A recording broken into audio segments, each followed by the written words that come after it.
kesabaran. 4 hal ini kalau kita sudah penuhi, itulah hakikat daripada kehidupan kita. Imam Syafi'i rahimahullah ta'ala mengatakan, yang dituliskan oleh Syekh Muhammad bin Abdul Wahhab, menukilkan kalam Imam Syafi'i rahimahullah ta'ala, "Lau ma anzalallahu hujjatan ala khalqihi illa hadhihi surah lakafathum." Kalau seandainya Allah tidak menurunkan Al-Quran kecuali surat ini, surat Al-Asr, kemudian manusia mengamalkannya tentunya, maka cukup bagi mereka. Tidak perlu surat yang lain. Artinya surat Al-Asr itu luar biasa, Bapak. Bahkan Imam Ibnu Katsir rahimahullah ta'ala, penulis kitab At-Tafsirul Azim, At-Tafsirul Quranil Azim, itu juga menukilkan perkataan Imam Syafi'i. Begitu pentingnya manusia tatkala diturunkan surat ini, dan mereka mencukupkan daripada surat yang lain. Illalladzina amanu, orang-orang yang beriman, yang didasari dengan akidahnya yang benar, ilmunya yang bermanfaat, ilmu tentang keimanannya kepada Allah Subhanahu wa taala, menjadikan dia orang yang tidak akan merugi karena dia beriman kepada Allah, Rasulnya, dan beriman kepada 6 yang kita imani, sebagaimana datangnya hadis Jibril radhiyallahu kepada Rasulullah sallallahu alaihi wasallam. Orang-orang yang beriman, yang melakukannya dengan hatinya, dengan lisannya, dengan perbuatannya, yaitu mengikrarkan bukan hanya dengan lisannya, aku beriman kepada Allah. Karena tidak semua muslim itu beriman, Bapak. Tidak semua muslim itu beriman, tapi orang muslim itu pasti beriman. Orang muslim tidak tentu beriman, tapi orang beriman pasti muslim. Kullu mu'min muslim, walaysa kullu muslim mu'min. Setiap orang beriman pasti dia muslim, tapi belum tentu orang muslim dia beriman kepada Allah Subhanahu wa taala dan para nabinya. Maka ketika kita sudah beriman kepada Allah dengan ilmu yang kita miliki, makanya Al-Imam Bukhari menuliskan kitab pentingnya, yaitu Al-Ilmu. Al-Ilmu qabla al-qawli wal amal, bab tersendiri, pentingnya ilmu sebelum berkata, sebelum beramal. Kemudian berdalil firman Allah Subhanahu wa taala, fa'lam annahu la ilaha illallah, maka berilmulah bahwa tiada Tuhan kecuali Allah Subhanahu wa taala yang patut untuk disembah. Maka yang didahulukan adalah ilmu. Ilmu kita sebelum kita berkata, sebelum beramal. Maka setelahnya di dalam surat Al-Asr, illalladzina amanu wa amilus solihat, yaitu orang-orang yang mengamalkan kebaikan. Bagaimana orang ini mengamalkan kebaikan kalau dia tidak memiliki ilmunya? Bagaimana orang ini akan benar sholatnya kalau tidak ada ilmu di dalam praktik sholatnya? Maka amal soleh ini menjadi hal yang terpenting setelah ilmu di dalam diri manusia. Agar apa? Agar tidak akan merugi. Bagaimana amal itu yang soleh, yaitu sesuai apa yang diajarkan Nabi kita Muhammad sallallahu alaihi wasallam, agar menjadi benar di sisi Allah Subhanahu wa taala setelah kita berilmu. Gak mungkin kita mengamalkan suatu ibadah tapi kita tidak memiliki ilmunya. Ya, kita sholat siang malam, ditanya sholat apa ini, nggak tahu saya. Yang penting sholat. Apakah diterima? Tidak, karena tidak mengetahui ilmunya. Dia setelah sholat asar tiba-tiba langsung bangkit sholatnya, kemudian sholat 4 rakaat, 8 rakaat. Padahal ilmunya ada nggak? Sholat sunnah setelah sholat asar langsung? Nggak ada. Ya, artinya hal-hal yang seperti ini butuh ilmu. Sebagaimana seorang dokter memiliki ilmu juga untuk mengobati pasiennya, begitupun para ulama memiliki ilmu untuk berfatwa. Dan kita semuanya butuh ilmu untuk mengamalkan daripada ibadah-ibadah yang Allah Subhanahu wa taala berikan kepada kita. Baru ketika kita sudah berilmu, beramal yang soleh, baru kita muncul watawasau bil haq, mulai kita untuk saling menasihati dalam kebenaran satu dengan yang lain. Ketika kita melihat seseorang, saudara-saudara kita yang masa itu belum mengetahui, kita ajak mereka dalam kebenaran. Orang yang kita lihat belum bisa melaksanakan sholat, kita ajarkan tentang sholat. Kita melihat kemungkaran orang yang berbuat zalim, kita ingatkan kepada mereka. Itulah watawasau bil haq, yaitu saling menasihati dalam kebenaran. Jangan dibiarkan. Banyak di antara kita yang sudah mengetahui ilmunya, kemudian kita mengamalkannya, tapi enggan untuk mengingatkan satu yang lain. Ketika kita di kampung, kita melihat banyaknya wanita yang membuka auratnya, kita biarkan begitu saja. Tapi ketika kita melihat orang yang bercadar, sudah lisan kita berkata kemana-mana. Justru ini didasari karena tidak ada ilmu. Ya, bukankah Imam Syafi'i rahimahullah ta'ala mewajibkan tentang cadar? Tapi kita sendiri mengakui bahwa kita berada di atas mazhab Imam Syafi'i. Sedangkan orang-orang wanita-wanita yang membuka hijabnya, auratnya, sedikit pun kita tidak pernah mengingatkan kepada mereka. Maka apalah artinya daripada kita kalau seandainya kita hanya berilmu, beramal, tapi enggan untuk menasehati satu yang lain. Allah Subhanahu wa taala berfirman, kuntum khaira ummatin ukhrijat linnas ta'muruna bil ma'rufi wa tanhauna 'anil munkar. Sesungguhnya engkau adalah sebaik-baiknya umat yang dikeluarkan untuk menyeru kepada kebaikan dan mencegah dari kemungkaran. Ini hakikatnya semua manusia. Apalagi kita, Masya Allah, Allah berikan kita ilmu yang baik, ilmu memahami Al-Quran, ilmu memahami sunnah Nabi kita Muhammad SAW. Sudah waktunya kita mengingatkan satu dengan yang lain. Minimal adalah keluarga kita sebelum kita mengingatkan yang lain. Allah Subhanahu wa Ta'ala mengatakan, Ku anfusakum wa ahlikum naro. Jauhilah diri kalian dan keluarga-keluarga kalian dari api neraka. Jangan biarkan keluarga kita semuanya masuk neraka, sedangkan kita membiarkan manusia yang lain masuk surganya Allah Subhanahu wa Ta'ala. Dan yang keempat, sifatnya orang yang tidak merugi ketika hidup di dunia ini, watawasau bis sabr, orang yang selalu menasihati dalam kesabaran. Kesabaran terbagi menjadi tiga, ibu bapak rahmati Allah. Kesabaran di dalam ketaatan kepada Allah Subhanahu wa Ta'ala, kesabaran di dalam kemaksiatan, meninggalkan kemaksiatan kepada Allah Subhanahu wa Ta'ala, dan kesabaran dengan takdir yang Allah berikan kepada manusia. Maka kesabaran, butuh kesabaran. Semua orang melaksanakan ibadah haji, ibadah umroh, ya, berjalan yang menyiapkan semua persiapannya, dari kendaraannya, kemudian sampai di tempat tinggalnya, hotelnya, kemudian perjalanannya yang lumayan jauh. Itu butuh kesabaran. Untuk apa? Untuk ketaatan kita kepada Allah Subhanahu wa Ta'ala. Dan ketaatan kepada Allah Subhanahu wa Ta'ala harus kita paksakan. Orang yang rumahnya jauh dari masjid, maka kita harus bersabar untuk taat kepada Allah Subhanahu wa Ta'ala, yaitu untuk senantiasa kita melangkahkan kakinya ke masjid meskipun itu jauh. Artinya itu butuh kesabaran. Kesabaran itu bukan hanya ketika timpa musibah saja, tapi kesabaran juga kita butuh dalam ketaatan kepada Allah Subhanahu wa Ta'ala. Sebagaimana yang kedua, kesabaran juga untuk meninggalkan maksiat kepada Allah Subhanahu wa Ta'ala. Maksiat kita butuh kesabaran, Bapak. Butuh kesabaran yang harus kita tinggalkan. Orang yang belum terbiasa menggunakan hijab, orang yang terbiasa menghisap rokoknya, butuh kesabaran untuk menahan dan meninggalkan daripada kemaksiatan kepada Allah Subhanahu wa Ta'ala, karena banyak kezaliman yang dilakukan. Mungkin orang-orang yang soleh yang tinggal di sekeliling kita tidak ada niatan untuk melakukan kejahatan-kejahatan, tapi ketika ada kesempatan, disitulah syaitan bermain dengan liciknya untuk bisa menjerumuskan manusia di luar jalan Allah Subhanahu wa Ta'ala. Dan yang ketiga adalah kesabaran dengan takdir yang Allah berikan kepada kita.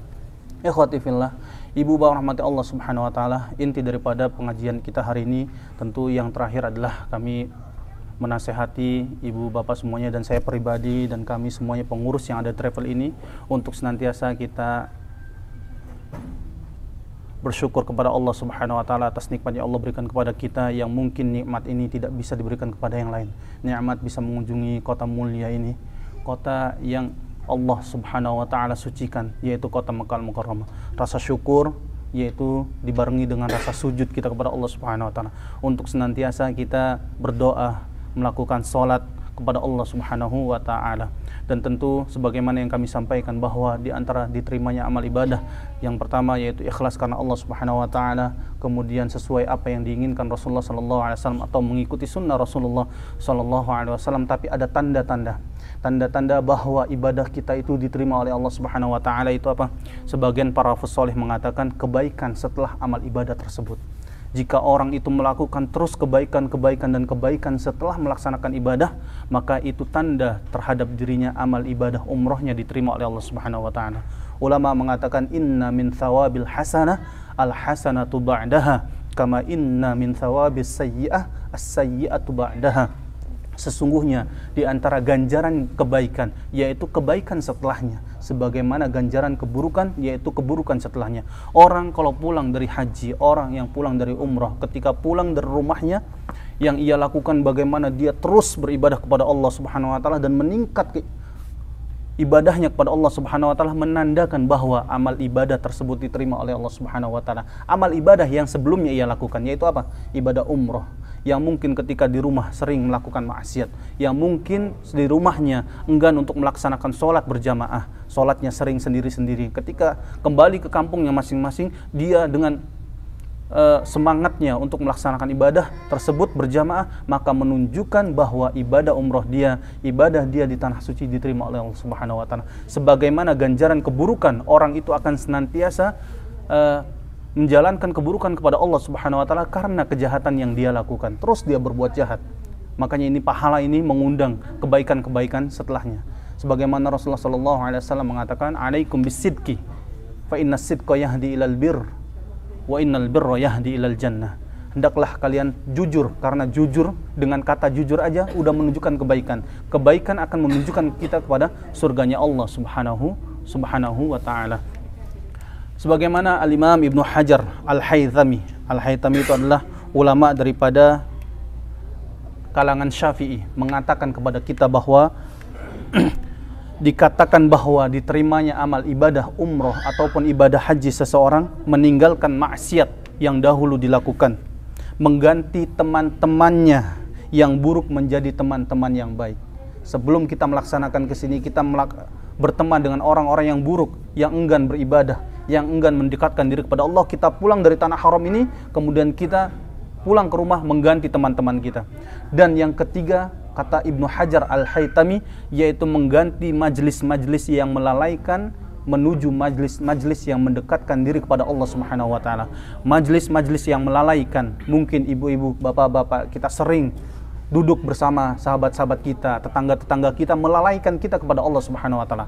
Sering menggosip ya, yang ibu-ibu melalaikan untuk beribadah kepada Allah. Bapak-bapak sering nongkrong, sering begadang dan yang lain sebagainya. Kalau terus-menerus ia lakukan ketika dia pulang dari sini, maka di antara tandanya bahwa itu ibadahnya belum diterima oleh Allah Subhanahu wa taala. Justru kita harus mengganti majlis-majlis itu. Majlis di mana kita mencari majlis ilmu untuk mendekatkan diri kepada Allah Subhanahu wa taala, untuk meningkatkan kualitas ibadah kita. Ya, karena teman itu akan menarik kita semuanya. Kalau kita berteman dengan yang baik, kita ikutan yang baik, ya. Kalau teman kita buruk, maka kita menjadi buruk juga. Maka Rasulullah SAW mengatakan al-mar'u ala dini khalili. Seseorang itu kelihatan daripada agama temannya. Bagaimana dia berteman itu, orang itu akan kelihatan. Kita belum mengenal seseorang, kita akan mengetahui bagaimana dia sama siapa bertemannya. Ya, kalau kita belum mengenal si A, maka kita akan melihat si A ini berteman sama siapa. Ketika berteman dengan B, B-nya ini Masya Allah membaca Al-Quran, menghafal Al-Quran, terus yang lain, dan beribadah, akhlaknya yang baik, itu menunjukkan bahwa sikap si A tidak jauh daripada sikap si B. Begitupun sebaliknya. Maka ikhwati fillah, di antara itulah ibadah yang diterima oleh Allah Subhanahu wa taala. Dan yang kedua adalah bagaimana merasa ibadah yang kita lakukan di sisi Allah Subhanahu wa taala itu belum sempurna.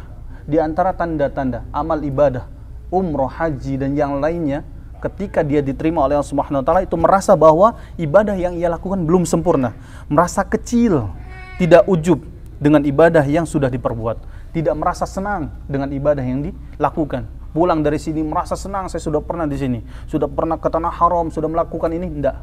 Justru ketika dia melakukan ibadah di tanah mulia ini, merasa ibadahnya belum ada apa-apanya. Kita bandingkan dengan orang-orang yang Masya Allah, orang IPB, India, Pakistan, Bangladesh, yang mungkin mereka 1 jam, 2 jam sebelum waktu sholat mereka sudah datang ke masjid. Luar biasa. Menunjukkan apa? Bahwa ibadah kita ini belum ada apa-apanya. Dan ketika kita merasa seperti itu di hadapan manusia, menunjukkan bahwa kita semuanya ibadah diterima oleh Allah Subhanahu wa taala, karena tidak ada takabur, tidak ada rasa berbangga diri di hadapan Allah Subhanahu wa taala. Inilah yang dikatakan oleh Imam Ibnul Qayyim, wa alamatu qabuli amalika ihtiqaruhu wa istiqlaluhu wa sagruhu fi qalbika hatta innal arifa la yastaghfirullah. Inilah di antara tanda diterimanya amal ibadah kamu, merasa diri kamu itu belum puas dengan amal soleh yang kalian lakukan. Tentu ibu bapak rahmati Allah Subhanahu wa taala, yang semoga kita semuanya berharap amal ibadah kita semuanya diterima oleh Allah Subhanahu wa taala dan menjadi umrah yang makbulah insyaallah, wa sa'yan mashkura wa dhanban maghfur, dan dosa-dosa yang diampuni oleh Allah Subhanahu wa taala, dengan rezeki kita yang insyaallah kita keluarkan di jalan Allah Subhanahu wa taala dengan harta yang baik, ya. Kita husnuzan kepada Allah bahwa harta yang kita gunakan sekarang itu harta yang terbaik yang kita miliki di jalan Allah Subhanahu wa taala, bukan harta yang haram, ya. Karena ketika kita mengeluarkan harta yang haram di jalan Allah Subhanahu wa taala, sudah pasti ibadahnya tidak diterima. Allah Subhanahu wa taala berfirman, "Innallaha thayyibun la yaqbalu illa thayyiban." Jelas itu, Bu Pak. Kalau kita mengumpulkan harta haram untuk ibadah di jalan Allah, jelas itu ibadah yang tidak diterima. Karena sesungguhnya Allah itu thayyib, baik, dan tidak menerima kecuali yang baik. Maka harus diperhatikan, ya, ketika kita ingin beribadah, menjalankan harta kita di jalan Allah Subhanahu wa taala, perhatikan harta itu datangnya dari mana dan bagaimana kita mendapatkannya. Karena di zaman sekarang ini betul Sudah apa yang terjadi yang dikatakan oleh Sayyidina Ali bin Abi Thalib apa? La ya'tiyanna 'alan nasi zaman la yubalil mar'u bima akhadhal mal amin halalin aw haram. Sudah datang nih Bu Pak. Akan datang suatu zaman manusia tidak lagi memperdulikan dari mana datangnya harta. Apakah dari yang halal atau yang haram. Yang penting dia bisa makan hari itu.